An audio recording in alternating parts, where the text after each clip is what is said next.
saya sebagai pemateri yang ketiga ingin membahas mengenai teknik-teknik yang bisa teman-teman gunakan, yang bisa ganti-ganti cuan gunakan untuk meraih cuan tentunya di pasar saham. Oke, sebelumnya izin share screen ya. Oke.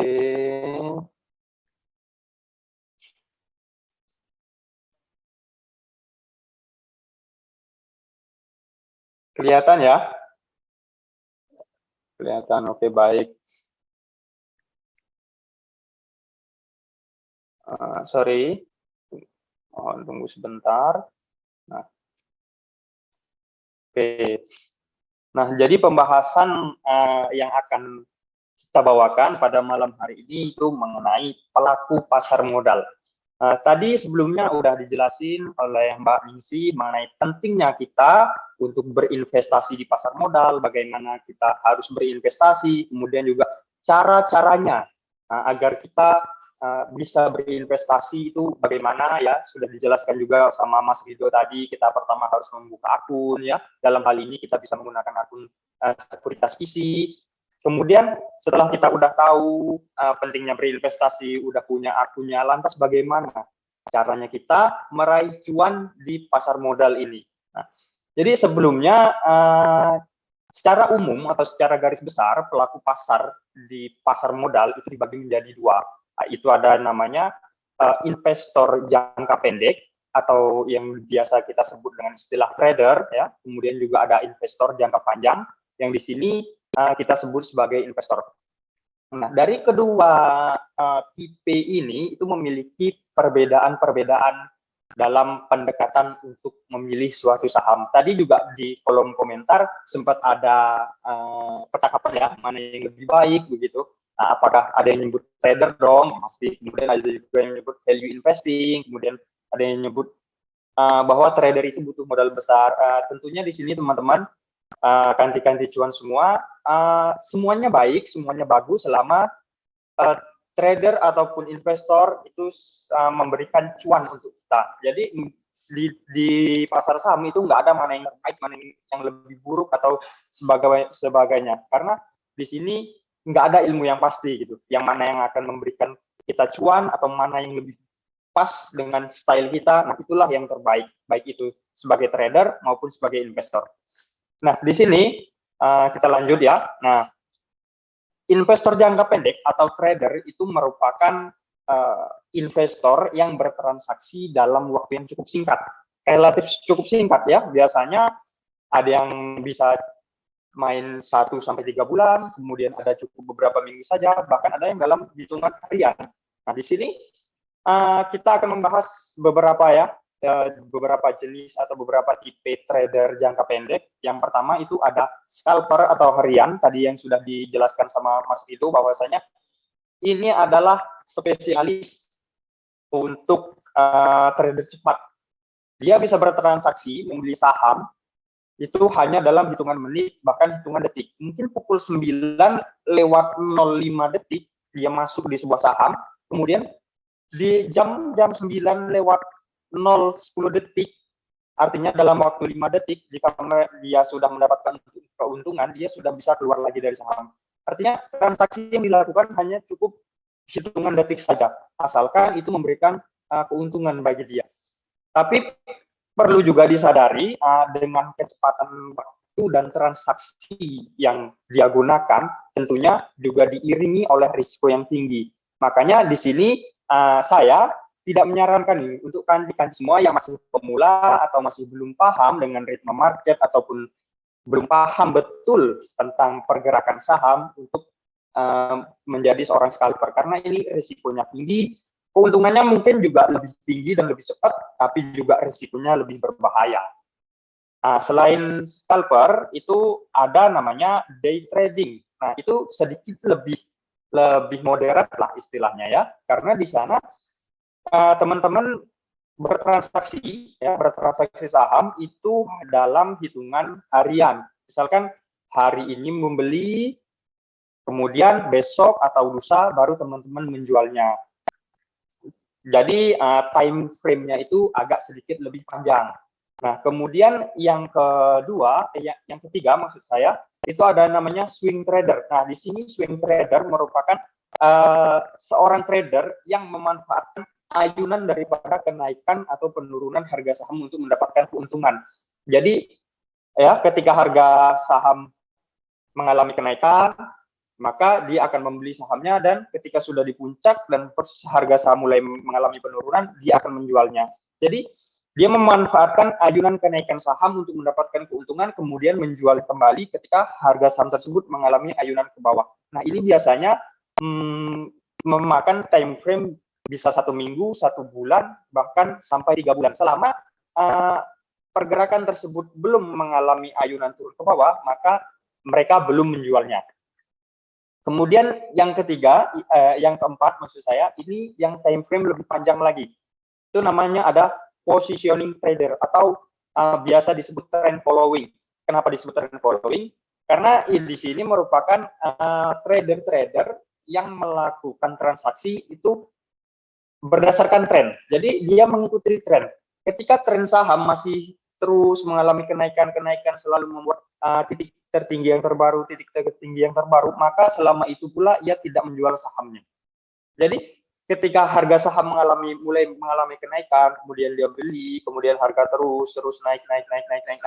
Sebelum harga saham tersebut berbalik arah mengalami penurunan atau reversal, maka selama itu dia akan menjual sahamnya. Makanya di sini dia menggunakan time frame yang lebih panjang, biasanya bisa bulanan bahkan sampai 1 tahun ya, karena dia menggunakan pergerakan tren secara jangkanya agak lebih panjang gitu. Selama tren daripada pergerakan harga saham tersebut belum berubah, dia belum akan menjualnya begitu.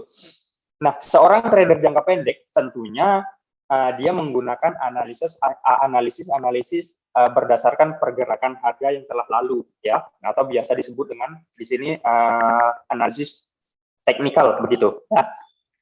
Baik, selanjutnya, nah di sini trader itu melihat kondisi pasar di mana barang yang sedang banyak dibeli, dalam artian mereka memburu saham-saham yang sedang ramai ditransaksikan.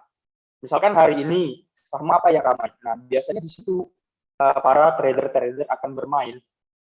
Dia menggunakan atau memanfaatkan momentum sesaat di mana kondisi pada saham tersebut mengalami kenaikan, maka trader-trader akan mengikuti kenaikan tersebut, kemudian ketika sudah saatnya di puncak mereka akan keluar. Seperti itu. Jadi memanfaatkan momentum sesaat atau memanfaatkan kenaikan sesaat saja. Makanya di sini trader itu menggunakan time frame yang jaraknya pendek gitu ya. Nah, kemudian kalau tadi merupakan tipe yang jangka pendek, sekarang ini adalah tipe yang jangka panjangnya. Nah, investor yang tipe jangka panjang ini biasanya menggunakan time frame waktu bisa 5 tahun ke atas ya, teman-teman semua, kandidat semua. Biasanya mereka menganalisa dan mengukur nilai perusahaan itu dengan membandingkan harga pasarnya dengan harga aslinya suatu perusahaan. Jadi harga sahamnya dibandingkan dengan harga perusahaan tersebut. Artinya value dari perusahaan tersebut. Di sini yang terkenal itu menggunakan pendekatan value investing ya, seperti tokoh-tokoh tadi yang sudah disebutkan sebelumnya. Ada Opa Warren Buffett, itu investor value investing yang tersohor di dunia. Kemudian di Indonesia juga ada Bapak Lo Keng Hong, seperti itu ya. Mereka menggunakan pendekatan value investing di mana mereka membeli saham dengan harga yang di bawah daripada harga perusahaannya itu sendiri. Artinya harganya itu di bawah dari harga buku nilai perusahaan itu sendiri. Jadi dia membeli harga yang under value, kemudian menjualnya ketika harga tersebut sudah berada di pada harga wajarnya atau bahkan melebihi harga wajarnya tersebut. Nah, seperti itu. Nah, bagaimana cara menilainya ya untuk mendapatkan perusahaan-perusahaan yang baik tapi harganya masih rendah begitu. Yang pasti mereka investor akan melihat dari kinerja perusahaan tersebut. Mereka melihat sebuah perusahaan harganya bagus, harganya murah saat ini ya, di bawah daripada valuasinya murah, maksud saya di bawah daripada harga nilai bukunya. Tapi kinerja perusahaan tersebut juga kurang memuaskan seperti itu ya, bisa berfluktuasi, mungkin tahun kemarin dia beruntung, tapi tahun sebelumnya juga mengalami kerugian, bahkan tahun ini juga belum mencatatkan keuntungan gitu ya. Jadi ataupun perusahaan-perusahaan yang kinerjanya malah menurun selama 5 tahun ke belakang, misalkan labanya terus menurun gitu ya. Nah itu mungkin tidak termasuk dari golongan, tidak termasuk dalam kriteria value investing gitu ya. Mungkin harganya murah, tapi value-nya juga murah, jadi wajar gitu kan. Perusahaan yang nggak bagus, jadi dihargai dengan harga yang murah. Tetapi kalau di sini kita harus mencari perusahaan-perusahaan yang harganya sedang salah harga. Perusahaan ini bagus, kinerjanya terus naik, tiap tahun mencatatkan kenaikan keuntungan yang selalu konsisten. Tetapi kenapa harganya sekarang ini sedang jatuh gitu kan? Kenapa harganya sedang murah? Nah, disinilah kesempatan kita untuk membeli. Ketika perusahaan bagus, harganya terus harganya turun, tetapi kinerjanya terus meningkat. Nah, saham-saham seperti inilah yang seharusnya kita cari gitu kan. Ini saham-saham yang seharusnya kita temukan, kemudian kita beli.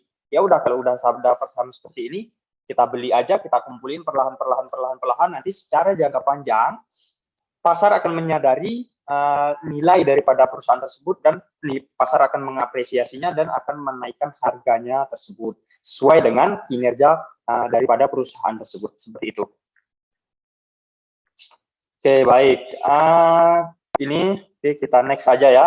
Ini teman-teman juga udah tahu pasti kenapa harga saham itu naik dan turun, pasti karena ada permintaan dan penawaran, karena ada pihak yang ingin membeli dan pihak yang ingin menjual. Kalau kebanyakan pihak yang ingin membeli, pasti otomatis harganya akan naik. Kemudian kalau pihaknya banyak ingin menjual, pasti harganya turun. Oke, baik. Nah, di sini tadi analisanya. Apabila teman-teman merupakan investor jangka pendek atau trader, pasti menggunakan analisa teknikal.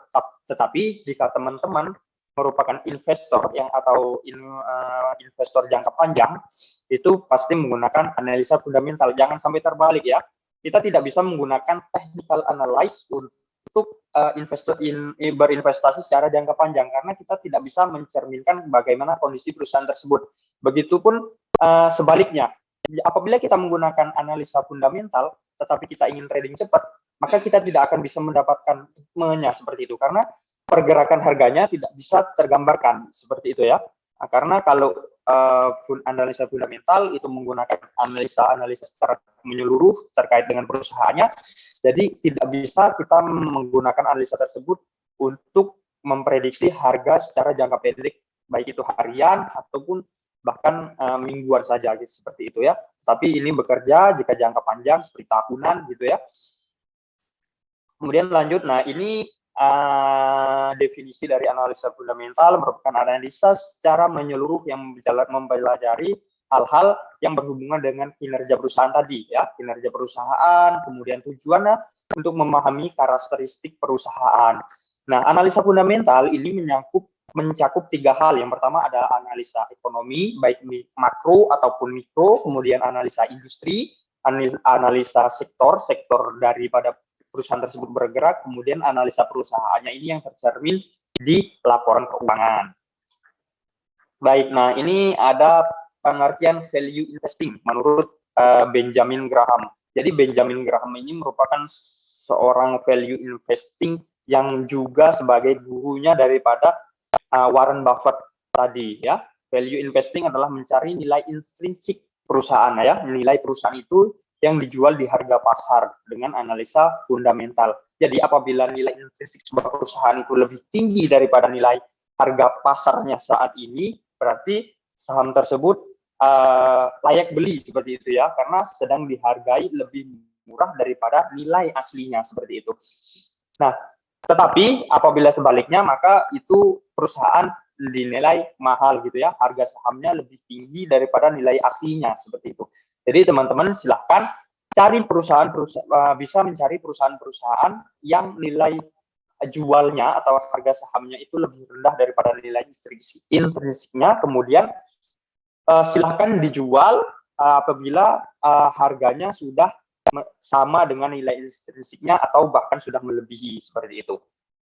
Oke, baik. Nah, di sini tadi cakupan analisa fundamental di sini Caranya ada dua ya, cara menganalisanya bisa secara bottom up, artinya terus teman-teman atau kanti-kanti cuan semua bisa menganalisa dari perusahaannya dulu, mulai dari laporan keuangannya, kemudian dari industrinya, bagaimana sektor-sektor perusahaan tersebut pada saat ini, begitu kan? Kemudian baru dilihat secara global atau secara ekonomi, secara makronya seperti itu. Atau cara yang kedua yaitu bottom up. Nah, bottom up di sini secara menyeluruh dulu, perekonomian global bagaimana sekarang keadaan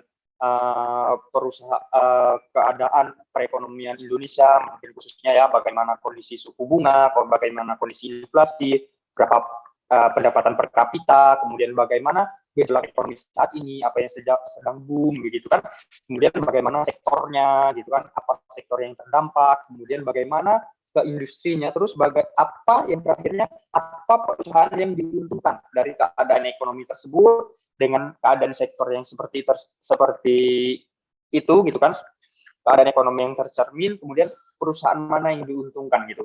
Seperti contohnya pada komoditi boom tahun kemarin ya, tahun kemarin itu keadaan ekonomi global sedikit terguncang karena ada geopolitik ya antara Rusia dan Ukraina. Kemudian sektor mana yang diuntungkan? Tentunya di Indonesia sektor komoditi, karena Indonesia merupakan salah satu eksportir ya, salah satu eksportir komoditas dunia. Kemudian harga komoditas juga melonjak, jadi sektor komoditas diuntungkan. Kemudian mana perusahaan-perusahaan yang diuntungkan? Tentunya perusahaan-perusahaan yang bergerak di bidang komoditas seperti itu ya, baik itu batu bara, kemudian nikel dan sebagainya. Nah, di sini tadi ya analisa ekonomi itu diantaranya ada PDB, inflasi, tingkat suku bunga, kemudian juga ada fluktuasi nilai tukar rupiah, gitu ya. Nilai tukar rupiah dengan dolar ataupun dengan negara-negara lain. Nah, kemudian ini tadi analisa industri, mempelajari bagaimana keadaan kompetisi industri dan hubungannya serta perusahaan-perusahaan yang berpotensi pada industri tersebut. Ya, indikatornya ada penjualan, ada laba, kemudian ada dividen, ada struktur modal, dengan ada regulasi serta inovasi. Lanjut, nah di sini laporan keuangan. Nah ini tadi analisa yang kita lakukan dalam sebuah perusahaan. Kita harus menganalisa laporan keuangannya untuk mencari informasi-informasi terkait periode akuntansi yang digunakan untuk menggambarkan kinerja perusahaan tersebut ya. Informasi-informasi tentang keuangan, tentang perusahaan tersebut yang tercermin di laporan keuangan. Ya. Jadi di sini kita bisa menilai bagaimana kinerja perusahaan, apakah perusahaan saat ini sudah mengalami keuntungan, sedang mengalami kerugian atau mendapatkan keuntungan, kemudian bagaimana arus kasnya dan sebagainya. Semuanya tercermin di laporan keuangan. Ya. Kemudian kalau dari secara teknikal, tadi kan secara fundamental ya, kalau secara analisa jangka panjang, secara analisa teknikal, ini merupakan suatu metode dasar untuk membaca pergerakan harga saham itu menggunakan chart atau grafik yang tertampil ya, berdasarkan historical yang telah lalu, historical pergerakan yang telah lalu. Misalkan untuk menampilkan pergerakan harga kemarin lusa, minggu lalu, bulan lalu dan sebagainya, seperti itu. Jadi kita menganalisa berdasarkan pergerakan-pergerakan yang telah lalu tersebut untuk menentukan pergerakannya kemana sih arahnya besok, lusa, atau minggu-minggu berikutnya ya. Jadi menganalisa menggunakan harga yang telah lalu untuk menentukan kemana arahnya di masa depan yang akan datang gitu ya. Nah biasanya yang paling terkenal untuk saat ini dan paling mudah dipahami itu menggunakan chart ya, menggunakan chart di sini, karena di sini bisa menampilkan di mana harga pembukaan, harga penutupan, harga tertinggi, dan harga terendah. Seperti itu ya. Ini teman-teman bisa jumpai di aplikasi online trading maupun seperti di website yang menampilkan chart ya, seperti trading view ataupun investing.com juga ada. Nah ini lanjut. Nah di sini selanjutnya. Jadi pergerakan harga yang telah berlalu dari sebuah saham itu dibagi menjadi 3. Ada yang namanya uptrend atau pergerakannya itu selalu naik, atau biasa disebut dengan bullish atau uptrend ya. Jika pergerakannya itu selalu mengalami kenaikan, membentuk harga tertinggi terbaru, selalu menembus harga tertinggi terbaru, selalu menanjak terus, itu artinya sedang uptrend seperti itu ya. Nah, pergerakan-pergerakan seperti inilah yang seharusnya kita cari gitu kan untuk menentukan kita akan beli atau enggaknya. Kemudian yang kedua ada namanya downtrend. Nah, ini yang harus kita hindari, kita jauh-jauhin pergerakan yang seperti ini. Ini merupakan lawan daripada uptrend tadi. Ini harganya itu mengalami penurunan. Selama ini harganya mengalami penurunan terus, selalu menembus harga titik terendah terbaru, selalu mengalami penurunan dan membuat titik terendah terbaru. Ini teman-teman hindari saham-saham yang seperti ini karena kita tidak tahu kapan dia akan mengalami pembalikan arah dan akan berubah tren menjadi bullish. Kemudian yang pergerakan yang ketiga yaitu ada sideways atau pergerakannya di situ-situ saja, nggak kemana-mana. Dia naik sedikit, kemudian turun, kemudian naik lagi, kemudian turun, seperti itu ya. Mungkin dari harga 1.000 naik ke 1.200, turun lagi ke 1.000, naik lagi ke 1.200, tidak menembus harga tertinggi terbaru, juga tidak menembus harga terendah terbaru. Jadi harga sahamnya cukup di situ-situ saja. Ini juga kalau bisa dihindari ya, di skip dulu lah gitu kan. Kalau ingin trading di saham-saham yang memiliki pola pergerakan seperti ini. Ini kalau bisa teman-teman skip dulu karena ini sangat membosankan dan tidak memberikan keuntungan, juga mungkin bahkan bisa berpotensi mengalami kerugian seperti itu. Kalau ingin teman-teman trading itu pastikan cari saham-saham yang sedang mengalami uptrend gitu kan, sedang mengalami uptrend, kemudian juga sedang di posisi yang bagus seperti sedang di posisi support atau sedang mengalami breakout daripada titik tertinggi sebelumnya. Oke, seperti itu ya. Nah, jadi ini beberapa testimoni ya di grup kami, di grup Cuan Besamo. Ini ada beberapa memang teman-teman atau member-member kanti-kanti kami yang sudah tergabung selama ini. Jadi di sini kami akan merekomendasikan saham-saham pilihan yang akan kita tradingkan baik dalam mingguan ataupun dalam harian ya. Jadi teman-teman semuanya yang tergabung dalam grup Telegram maupun grup WhatsApp kita akan berikan edukasi-edukasi tersebut. Kita juga akan memberikan sharing-sharing terkait bagaimana kondisi portofolionya, bagaimana kondisi tradingnya, gitu kan. Kita juga sharing-sharing terkait trading plan.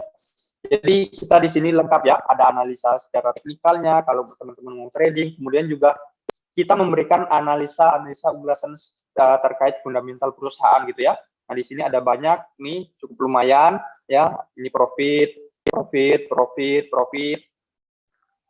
Ya, jadi itu tadi teman-teman silahkan buka akun sahamnya ya. Itu tadi silahkan teman-teman buka akun sahamnya melalui Korean Investment. Kemudian nanti untuk kelas analisa lanjutan terkait dengan sharing-sharing selanjutnya kita akan bukakan kelas-kelas yang selanjutnya, kelas-kelas berikutnya. Nanti ini akan berkelanjutan seperti itu, ada lanjutannya, kelas berikutnya seperti itu, yang ingin tentunya meningkatkan pengetahuan kita, meningkatkan skill-skill kita terkait dengan investasi dan trading di pasar modal seperti itu ya. Teman-teman semuanya silahkan teman-teman lakukan pendaftaran di akun Kisi tadi ya, di Kisi Sekuritas tadi juga. Kalau teman-teman daftar, teman-teman dapat bonus juga. Tadi ada door prize ya, sudah disebutkan sebelumnya. Silakan teman-teman daftar. Nanti kalau sudah teman-teman daftar, kita akan invite, kita akan gabung, kita bersama-sama belajar di Cuan Besamo sini. Oke, teman-teman. Oh ya, satu lagi nih. Silahkan teman-teman kunjungi medsos kita ya. Di sana ada medsosnya, ada Instagram di @cuan_besamo, kemudian juga ada di TikTok ya. Di TikTok kita Cuan Besamo, kemudian ada YouTube juga. Nah, di YouTube nih kita akan memberikan beberapa saham-saham yang tentunya berpotensi cuan ya, seperti itu. Jadi hasil daripada analisa-analisa kita akan kita share di YouTube mungkin ya. Kemudian juga kita memiliki konten-konten yang kita share di Instagram dan di TikTok gitu ya teman-teman ya. Silahkan kalau teman-teman ingin belajar lebih lanjut, ayo gabung bersama kami di Cuan Bersama karena sudah terbukti nih ya, sudah terbukti, sudah ada yang cuan dan sudah ada yang berhasil daripada gabung bersama kami dan kemudian kita terapkan apa yang kita analisa, trading plan kita seperti itu ya, semuanya sudah kita siapkan, kemudian kita eksekusi bersama-sama, kemudian kita cuan sama-sama di Cuan Bersama. Oke, mungkin cukup sekian materi dari saya ya, materi penutup pada malam hari ini. Saya kembalikan kepada Mas Dodi.